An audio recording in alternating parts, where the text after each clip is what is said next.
दैवी सम्पद् विमोक्षाय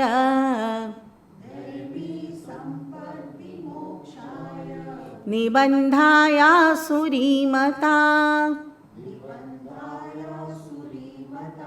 मा शुचः सम्पदं दैवीम् अभिजातोऽसि Pandava. The divine nature is deemed for liberation, the demonic for bondage. Grieve not, O Pandava, you are born with divine qualities. Again, the third address, Pandava. Neither Bharata nor Partha, they are the contrasts. Here is Pandava. Pandava is one of the 5 sons of Pandu, right? So, you are born of divine qualities. O Pandava, Bhagavan reminds Arjuna, not only that you entertain the divine qualities, but you are even born within a clan where there are divine qualities. And the divine nature is deemed for liberation. Daivi Sampat Vimokshaya.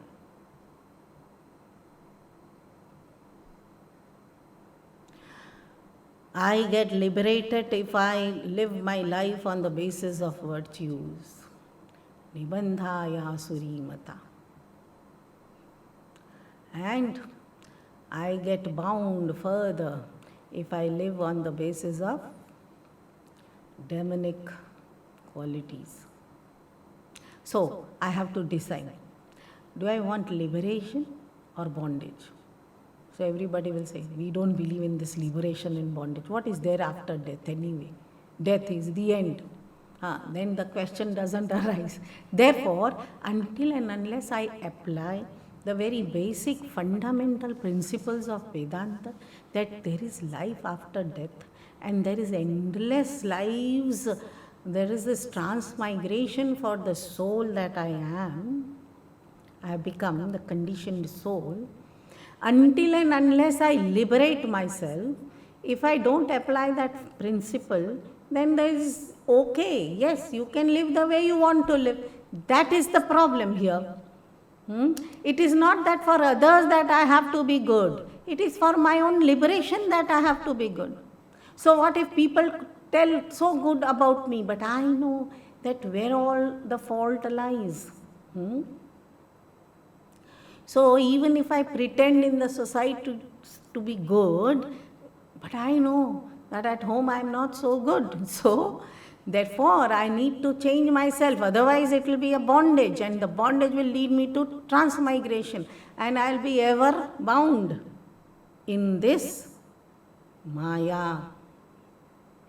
So I have to liberate myself from the clutches of Maya and to find my true self, that is Satchidananda. If that decision has been taken by that individual, then that individual will have to really work hard to eliminate all the Asuri Vritti. Otherwise, it's okay. Sometimes good, I am sometimes not so good. And sometimes I hate and sometimes I love. How does it matter? This is how the life goes on for people, for a common man. So, nothing wrong in snatching, nothing wrong in cheating, as long as you find success in life. That was not the message given by the Pandavas. To the Pandavas by their parents, or the Pandavas to others around them. So ultimately, it all depends on this individual. Whether I want to come to the level of Bharata, or I want to remain Partha, or do I have some virtues to be called as Pandava? Or really am I like Kauravas? Who knows? This is what it is. Dambha, Darpa, Abhimana, Krodha, Parushyam. You can give easily the example of Kauravas here, right? So, And there will be innumerable such examples in all the Puranas also. So, if we read the scriptures, we understand that how the Asuri vrittis, the demonic qualities, they form the characters which are then addressed as asuras by the rishis.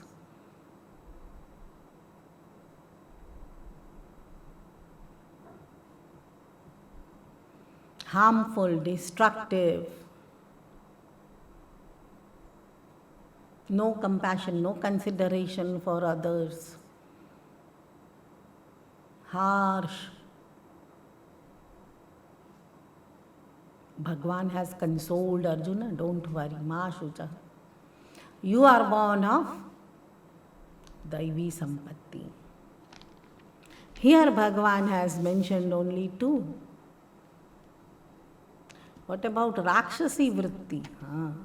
Incorrigible. So no need to mention also. Even if no matter how hard that person will try, he will not be able to come out of.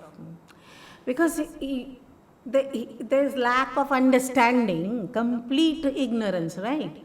So he is so overpowered by tamas, no traces of sattva, and very little rajas, and all tamas. So what happens that person will not even be able to listen to the faults in him. And he finds, tamas deludes the person to the extent that the whole knowledge gets diluted. So he thinks that whatever he thinks is right only. He is unable to assess what is right and wrong. See, the Rajasic person knows, but he wants to do wrong if he gets success. For getting success, he is ready to do wrong. But here a Tamasic person doesn't even realize that it is something very wrong. So for him to change and even to become Asuri will become difficult. So it's like better that complete destruction alone happens to that kind of mentality. So Rakshasi Vritti will have to be destroyed. And when we read the Ramayana and Mahabharata, we also come to know about even the Bhagavatam, some Puranas also, that to some Bhagavan liberates by his weapons, and to some Bhagavan kills. So killing means Rakshasi Vritti will have to be killed. Liberates means from whatever lower vrittis he had, because of Bhagavan throwing his weapons on him, he gets liberated from Asuri Vritti, comes to Daivi Vritti. And if a Daivi person is looked at by Bhagavan, if Bhagavan gives refuge to a Daivi person, he gets liberated once for all for complete salvation, that is realization. So all these three kind of characters are given in the scriptures for proper understanding. And yes, that is what is happening to you and me. So we would have been very Asuri maybe at some point of time, but here that we have come up to this chapter. Which is this chapter? The 16th chapter. 15 chapters have gone past and we are still sticking to it, and we would have read so many other things also related to scriptures. So definitely we are not all that Asuri, we have some Daivi gunas, and therefore Bhagwan's direction can really take us to liberation. So very important, this bondage, in ignorance I don't feel the bondage, but the impact of bondage can be felt by even an ignorant person. Why he keeps suffering day after day, day after day? He doesn't understand that it is because of the outcome of ignorance that he is suffering, but he suffers. This suffering is caused due to one's own ignorance. So it is so important to get liberated from this ignorance. But then Asuri Vritti will be a greater bondage. Again, I want to liberate myself, but if I behave in a demonic way, then it will remain. The bondages will remain. I will not be able to get out of it. This should be sufficient encouragement for the seeker to drop all such ideas. Forget about success and all, material success. Okay? Let me continue to entertain only Daivi Vritti, no Asuri Vritti. And then suddenly I'll see the positive results also. It's not that the divinely motivated gets material failures, not at all. Why? Because the divinity is infinite. So, the motivation also will be infinite and the support will also be infinite. So, fearlessly the person has to pursue only divine qualities. Then one gets towards liberation.